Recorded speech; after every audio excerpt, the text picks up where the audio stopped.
Eu queria começar a reunião de hoje fazendo a leitura de um texto da Palavra de Deus que está no Evangelho de Mateus, capítulo 11, que diz o seguinte: Quando Jesus acabou de dar estas instruções a seus 12 discípulos, saiu dali para ir ensinar e pregar nas cidades deles. Quer dizer, Jesus fazia as duas coisas, né? Ele pregava, anunciava e ensinava. Quando João, no cárcere, ouviu falar das obras de Cristo, mandou que seus discípulos fossem perguntar: Você é aquele que estava para vir? Ou devemos esperar outro? Então Jesus lhes respondeu: Voltem e anunciem a João o que vocês estão vendo e ouvindo. Os cegos veem, os coxos andam, os leprosos são purificados, os surdos ouvem, os mortos são ressuscitados e aos pobres está sendo pregado o Evangelho. E bem-aventurado é aquele que não achar em mim motivo de tropeço. Que palavra poderosa essa! Ou seja, quando essa pergunta é feita, Jesus simplesmente relata os acontecimentos recentes por meio do seu ministério. O ensino, os milagres, o poder manifesto, o afeto para com os menos favorecidos, o reino de Deus havia chegado. E ele continua entre nós. Ele continua hoje nesse mundo como um todo, através da pessoa de Jesus e da sua palavra, com os sinais, prodígios e maravilhas que lhes são peculiares. Então eu queria começar essa reunião hoje orando com vocês e despertando sim a fé de vocês para um Jesus que é poderoso. Esse poder nem sempre a gente entende bem em meio a dores, sofrimentos e a humanidade, né? O pecado que a gente vê diante de nós. Mas é o Filho de Deus de quem estamos falando, e é no nome dele que estamos reunidos aqui, e para ele nada é impossível. E eu quero convidar você a orar junto comigo, em nome de Jesus. Pai, muito obrigado por esse momento. Abençoa esse culto, abençoa a palavra que vai ser pregada, abençoa os corações que receberão a tua palavra, abre os nossos ouvidos, nossos olhos, abre o nosso espírito, Senhor, e derrama luz nas nossas trevas, para recebermos essa tua palavra, semente divina, que nos pode transformar completamente. Abençoa cada família, cada lar nesse momento, que a tua paz agora também venha sobre nós, para podermos receber tudo aquilo que o Senhor tem para cada um de nós. Recebe na noite de hoje toda a honra, toda a glória e todo louvor. Amém e amém. Nós vamos louvar a Deus e já já a gente volta com a palavra do Senhor.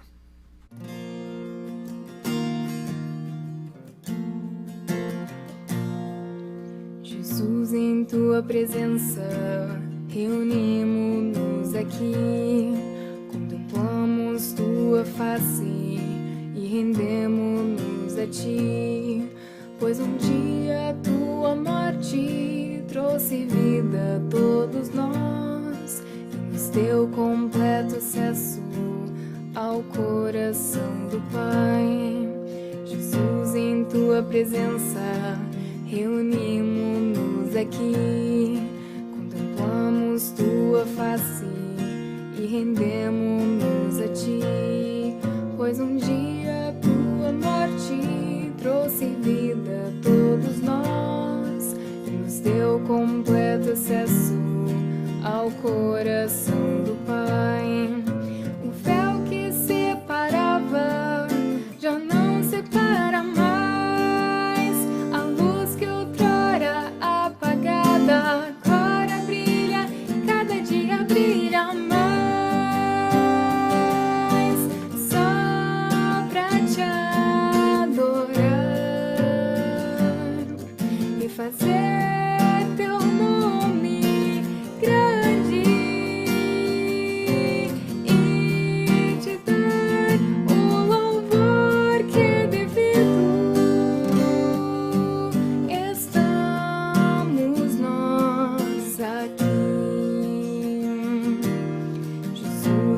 tua presença, reunimos-nos aqui, contemplamos tua face e rendemos-nos a ti, pois um dia a tua morte trouxe vida a todos nós e nos deu completo acesso ao coração do Pai. O véu que separava já não separa mais. A luz que outrora apagada agora brilha, cada dia brilha mais. Só pra te adorar e fazer teu nome grande e te dar o louvor que é devido. Estamos nós aqui só pra te adorar e fazer teu nome grande e te dar o louvor que é devido. Estamos nós aqui. Estamos nós aqui.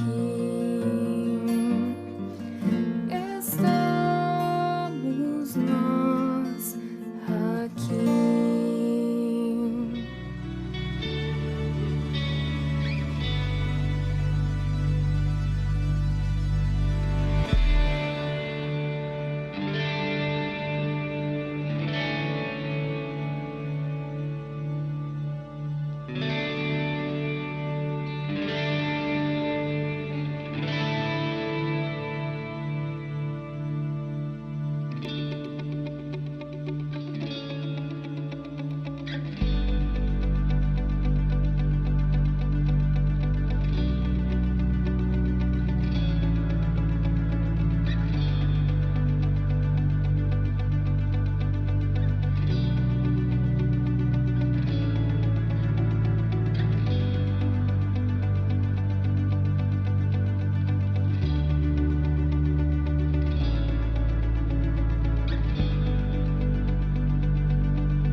Olá, que a paz e a graça do nosso Deus e do nosso Salvador Jesus Cristo seja com todos vocês nesta noite. Nós queremos nesse culto dar seguimento às nossas reuniões sobre palavras de Jesus em tempos de crise, palavras do Senhor em tempos de desafios. Eu te convido então, nesta noite, a ler comigo um trecho da Escritura que está no Evangelho segundo Mateus, capítulo 9, versículos 35 em diante. Mateus capítulo 9, versículos 35 em diante, diz assim a palavra do Senhor. E percorria Jesus todas as cidades e povoados, ensinando nas sinagogas, pregando o evangelho do reino e curando toda a sorte de doenças e enfermidades. Vendo ele as multidões, compadeceu-se delas, porque estavam aflitas e exaustas, como ovelhas que não têm pastor. E então se dirigiu aos seus discípulos e disse: a seara, na verdade, é grande, mas os trabalhadores são poucos. Rogai, pois, ao Senhor da seara, para que mande trabalhadores para a sua seara.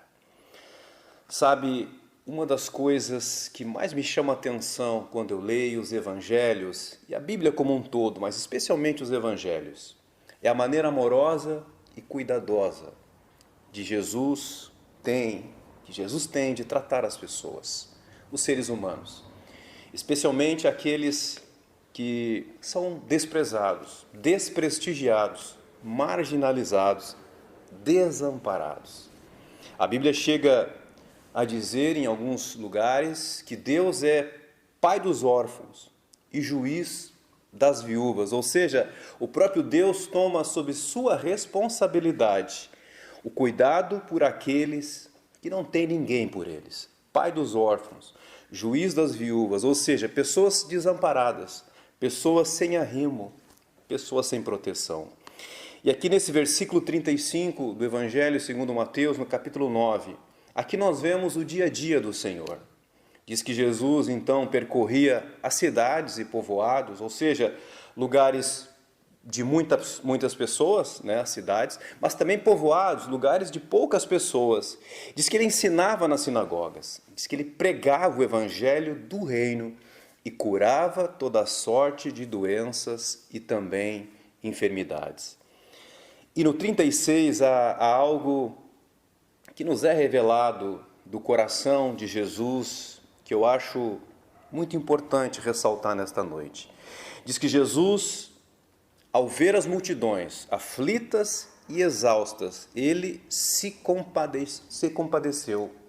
Ou seja, havia no coração de Jesus, quando ele via o sofrimento de uma pessoa, e em muitos lugares os evangelhos nos revelam, havia ali um Deus que era movido por compaixão.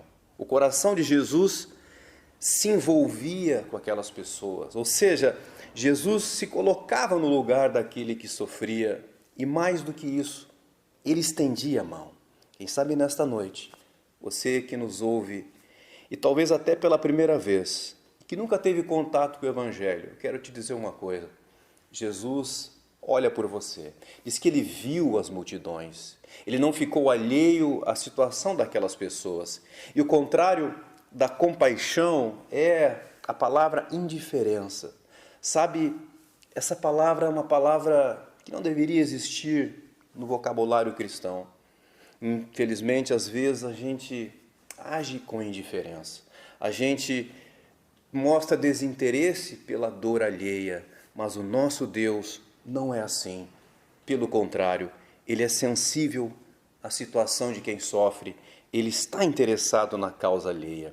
Nesse mesmo Evangelho, segundo Mateus, lá no capítulo 14, mostra quando Jesus faz a primeira multiplicação de pães e peixes. Diz que Jesus desceu do barco onde ele estava, ele diz que ele viu a multidão que acompanhava ele, e ali a Bíblia diz que ele se compadeceu, diz que ele viu as multidões que o acompanhavam, estavam famintas, estavam exaustas, precisavam se alimentar, e diz que o coração dele se comoveu em prol daquelas pessoas que acompanhavam ele. E não somente Jesus, escute, multiplicou pães e peixes naquela ocasião, como também diz a Bíblia que ele curou os enfermos que ali estavam. Ou seja, essa capacidade de Jesus de ter compaixão é algo que realmente me toca quando eu leio. É algo que realmente, até diria, me constrange. E essa palavra compaixão, que está presente na vida e no coração de Deus, é uma palavra que está ligada a outras tantas, como benignidade, como bondade, graça, misericórdia da parte do nosso Deus. E como eu disse, nem sempre, infelizmente, a gente deixa com que essas virtudes fluam na nossa vida. Mas, por outro lado, como é bom saber que o Deus a quem nós recorremos é um Deus que é movido por compaixão, é movido por amor. Isso, sabe, renova a nossa esperança. Saber que quando nós oramos, há um Deus compassivo, longânimo, benigno, misericordioso e gracioso que está interessado em nós, que não está longe de nós. E isso alimenta a nossa fé. Isso faz com que a nossa esperança expanda e a nossa fé cresça.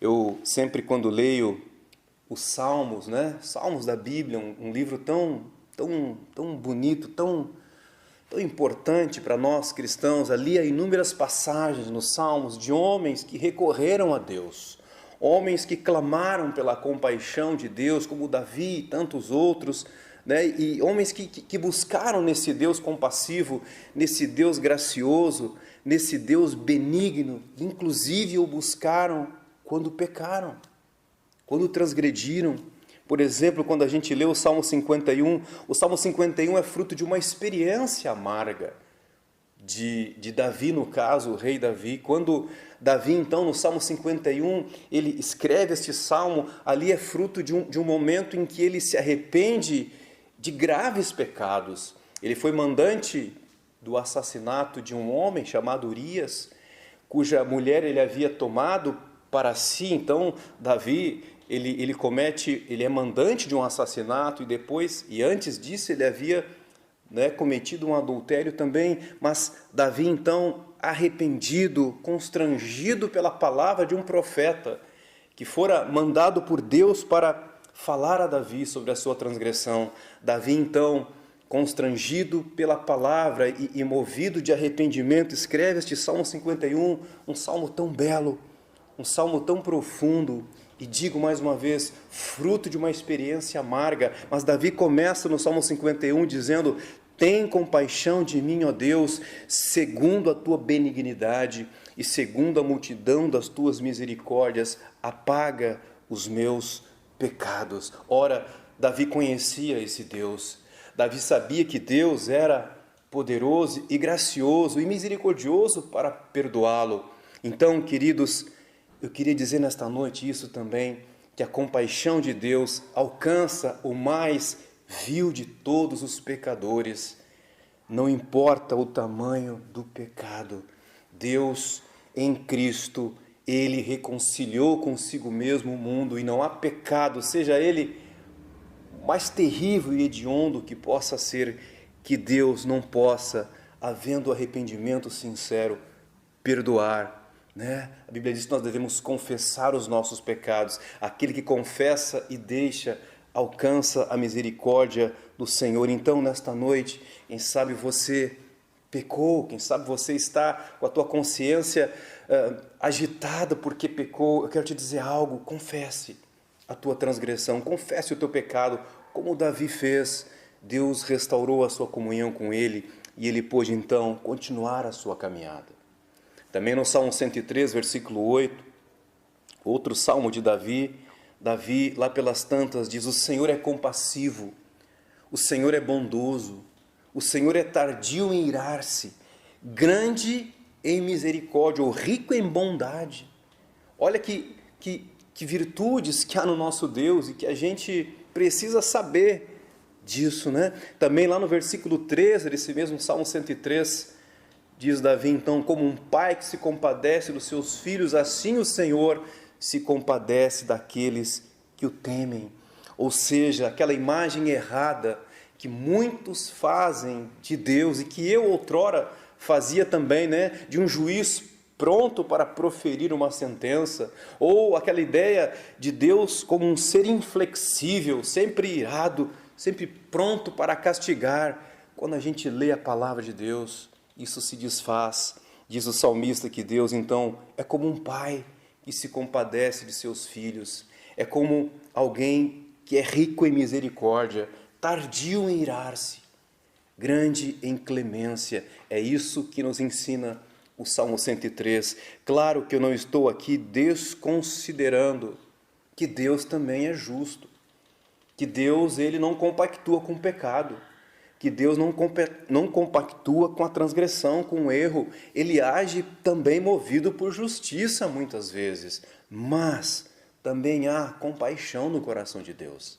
Também há graça superabundante, há misericórdia, há apreço pelo sofredor, pelo aflito, pelo que está exausto, como vimos aqui nessa passagem de Mateus capítulo 9, no versículo 36, quando Jesus então viu as multidões, ele percebeu que elas estavam aflitas e exaustas. Pense nessas duas palavras, aflição e exaustão. Quantas pessoas hoje estão assim? Quantas pessoas hoje, devido aos problemas que vão se acumulando e não têm resposta muitas vezes, acabam vivendo, assim, aflitos, exaustos, preocupados, ansiosos. A Bíblia chega a dizer que a ansiedade no coração do homem o abate. mas a boa palavra o anima. A boa palavra, querido, é a palavra de Cristo. A boa palavra é a palavra de Jesus. Diz que as multidões, então, aqui no relato de Mateus, capítulo 9, versículo 36, elas estavam aflitas e exaustas, como ovelhas que não têm pastor, ou seja, elas não tinham uma liderança comprometida e amorosa, elas não tinham alguém que lhes mostrasse e conduzisse no caminho, alguém como Jesus, que quer conduzir a nossa vida, que quer conduzir a nossa caminhada. Eu teria tantas coisas para falar sobre a minha vida pessoal, situações em que Deus agiu, situações em que o Senhor estendeu a mão, em muitos momentos, quase todo dia praticamente. Deus age por misericórdia comigo e com você também. As multidões, no caso aqui, elas tinham uma liderança religiosa, tinham pastores, mas não eram homens comprometidos com a segurança e com o bem-estar daquelas pessoas. Então, queridos, Jesus, ao ver essa situação, se comoveu. Aquilo tocou profundamente o coração do nosso Deus ao olhar para aquelas pessoas.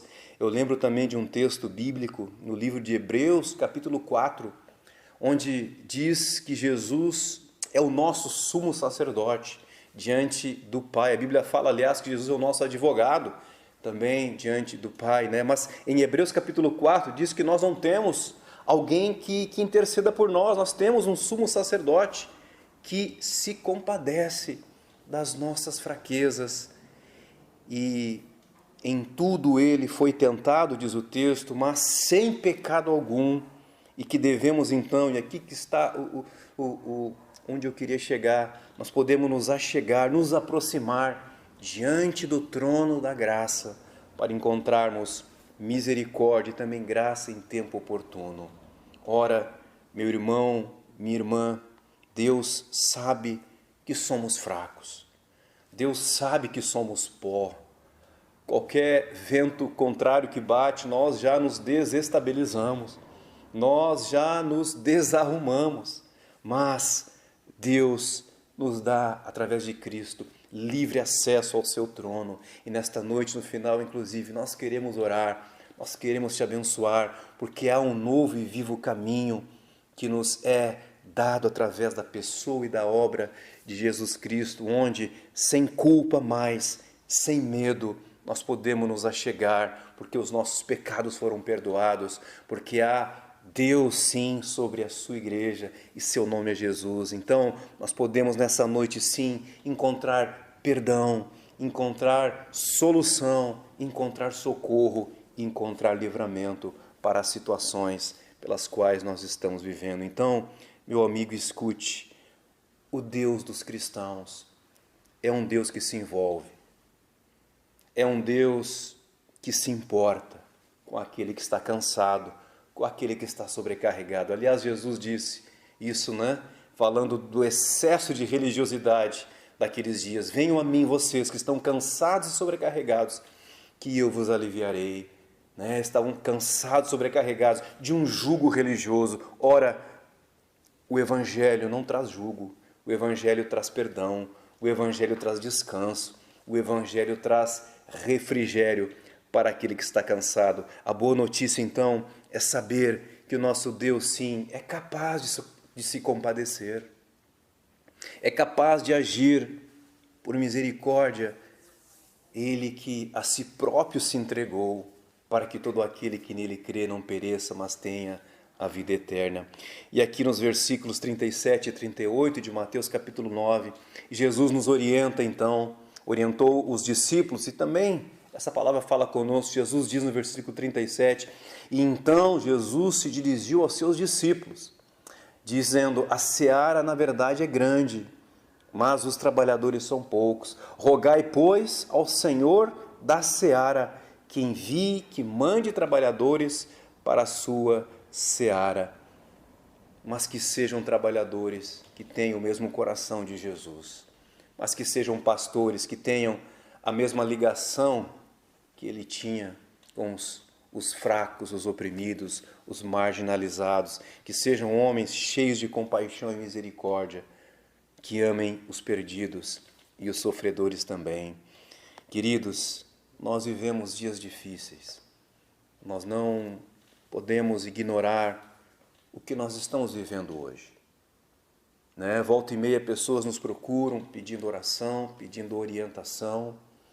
Essa situação em que vivemos da pandemia pegou muitas pessoas desprevenidas, pegou muitas pessoas, quem sabe, despreparadas, mas eu quero que tu saiba de uma coisa: nada pega o nosso Deus despreparado.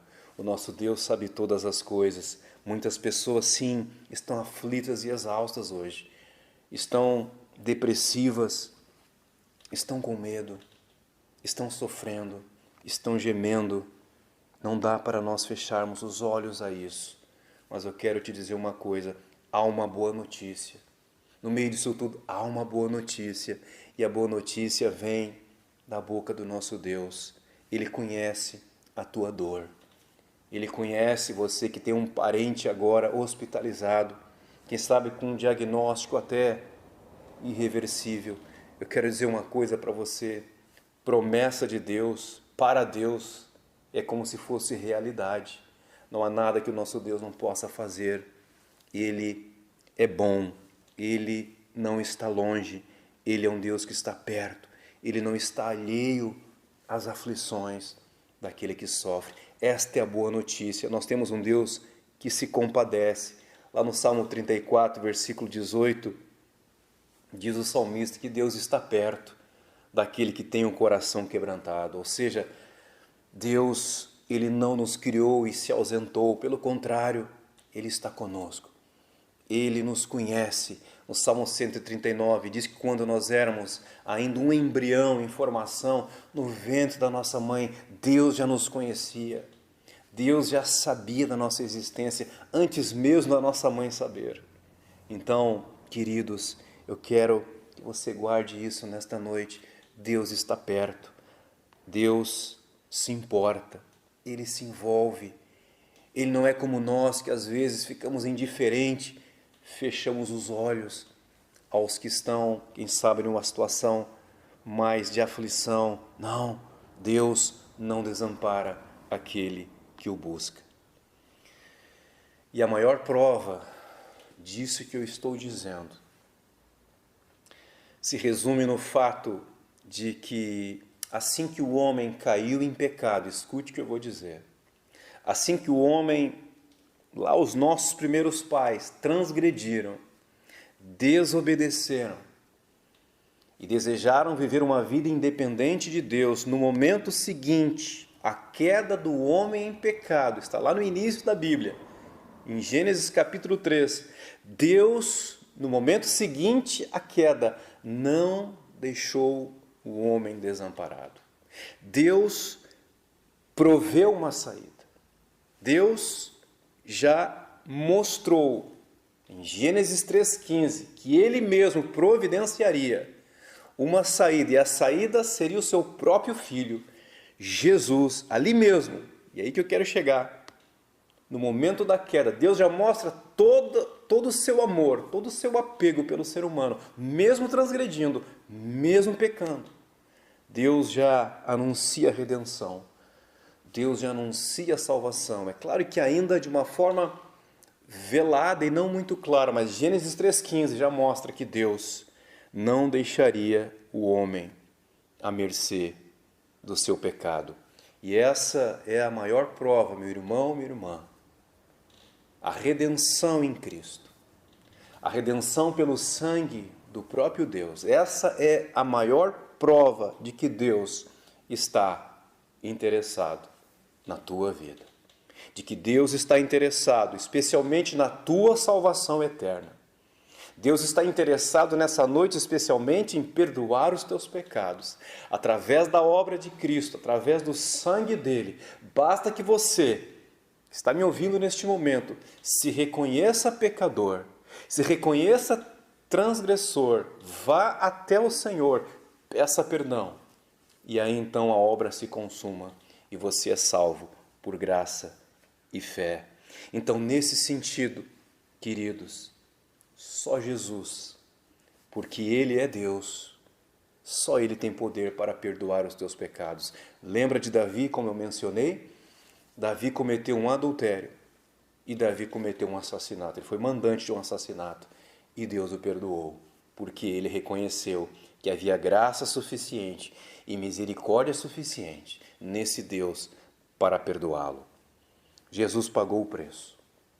Jesus, nesta noite, está muito interessado em você, especialmente que você o conheça. Seja livre do pecado, no sentido que os teus pecados já não te condenem mais. Através do perdão dele isso acontece. Só ele tem poder para reconciliar o pecador.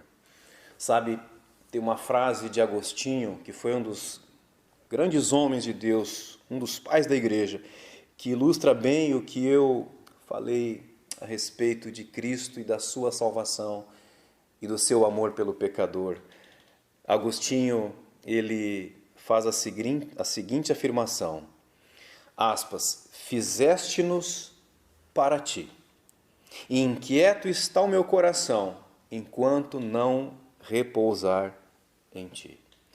Que frase linda, que coisa forte. Fizeste-nos para ti, ou seja, Deus nos fez para Ele, e inquieto está o nosso coração, enquanto não repousar em ti. Eu quero te dizer nessa noite, somente o Evangelho de Jesus Cristo pode dar refrigério para a tua alma. Somente o Evangelho de Jesus Cristo pode dar sentido ao vazio que há no teu coração. Somente Ele pode dar sentido à tua existência. E por fim quero dizer, se Deus de tal maneira nos amou, enviando o seu Filho para pagar uma dívida impagável que nós tínhamos para com o próprio Deus. Se Deus de tal maneira nos amou e enviou o seu Filho para perdoar os nossos pecados, escute, não terá Ele, Deus, gosto e prazer em nos ajudar em nossas aflições terrenas? Não terá Ele gosto e prazer de nos conduzir quando estamos exaustos e aflitos, como essas multidões que acompanhavam Jesus? Eu creio que sim. Eu creio que em Cristo Deus proveu todas as coisas, tanto para a eternidade, quanto para o tempo da nossa peregrinação aqui nesse mundo. Então, meu irmão, minha irmã, você que nos ouve, há poder no nome de Jesus. Há compaixão no nome de Jesus. O versículo mais conhecido da Bíblia, pelo menos o mais citado por todos, João 3,16, é um resumo do Evangelho, que diz, porque Deus amou o mundo de tal maneira que entregou o seu Filho unigênito, para que todo aquele que nele crê não pereça, mas tenha a vida eterna. Então, eu queria orar por ti, eu queria te abençoar. E você que está nos ouvindo pela primeira vez, peça perdão dos teus pecados, entregue a tua vida para Jesus, entre em contato conosco, daqui a pouco vai ter aí o número do nosso WhatsApp, você pode falar conosco, inclusive, as tuas dúvidas, os teus questionamentos, nós queremos orar então nesse momento e abençoar a tua vida. Feche os teus olhos aí. Nosso Deus e Pai, nós te agradecemos. Agradecemos pela revelação que temos a respeito de tão grande salvação provida na pessoa e na obra de Jesus. Nós oramos agora, Senhor, por cada pessoa que nos assiste, por aqueles que estão ouvindo pela primeira vez essa mensagem. Eu peço que a tua paz repouse sobre esta vida, que a tua alegria venha sobre ele. Pai, eu oro pelos que estão cansados, sobrecarregados, que haja alívio nesta noite. Que a tua palavra, Senhor, dê alívio aos corações aflitos, exaustos, ansiosos e quem sabe até com medo de amanhã. Pai, abençoa cada ouvinte nesta noite, cada telespectador, cada pessoa que está nesta audiência. Toca, Deus, pelo teu poder. Eu quero orar e pedir, Senhor, supre cada necessidade. Abre portas que estão fechadas. Também oro para que tu cure os enfermos nesta noite, porque aqui nessa passagem diz que tu andar por todos os lugares, curando os enfermos. Aquele que está enfermo, que está doente, Deus cura nesta noite. Toca pelo teu poder. Eu te abençoo nesta noite, meu irmão, Minha irmã, meu amigo, minha amiga, em nome de Jesus. Amém e amém. Que Deus te abençoe. Até a próxima.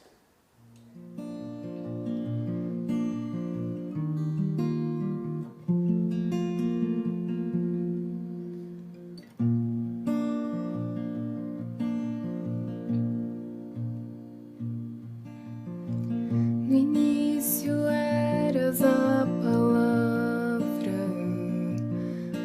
com Pai o Altíssimo.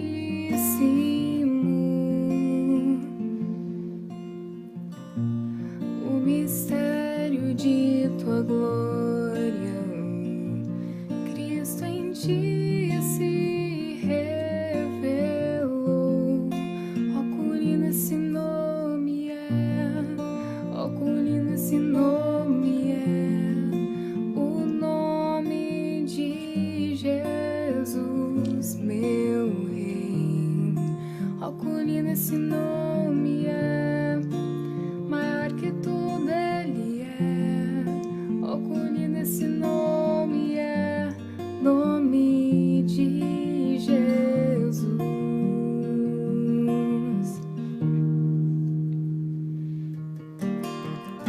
Deixou o céu para buscar-nos, veio pra nos resgatar. Amor maior que o meu pecado, nada vai nos separar. Ó, quão maravilhoso é, ó, quão maravilhoso é o nome de Jesus, meu Rei. Ó, quão maravilhoso é, maior que tudo Ele é. Ó, quão maravilhoso é, nome de Jesus.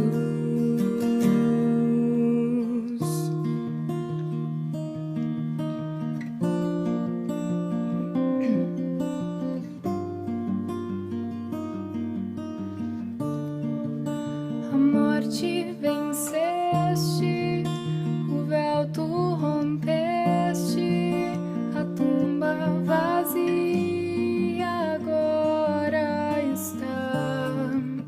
O céu te adora, proclama tua glória, pois ressuscitaste, vivo está. És invencível, inigualável, hoje pra sempre reinará. Teu é o reino, tu é a glória, e acima de todo nome está. Poderoso esse nome é, poderoso esse nome é, o nome de Jesus, meu Rei. Poderoso esse nome é, mais forte que tudo é. Poderoso esse nome é, nome de Jesus. És invencível, inigualável, hoje pra sempre reinará. Teu é o reino, tu é a glória, e acima de todo nome está.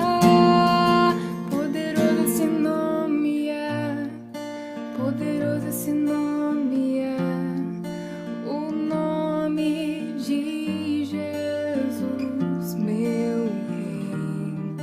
Poderoso esse nome é, mais forte que tudo é. Poderoso esse nome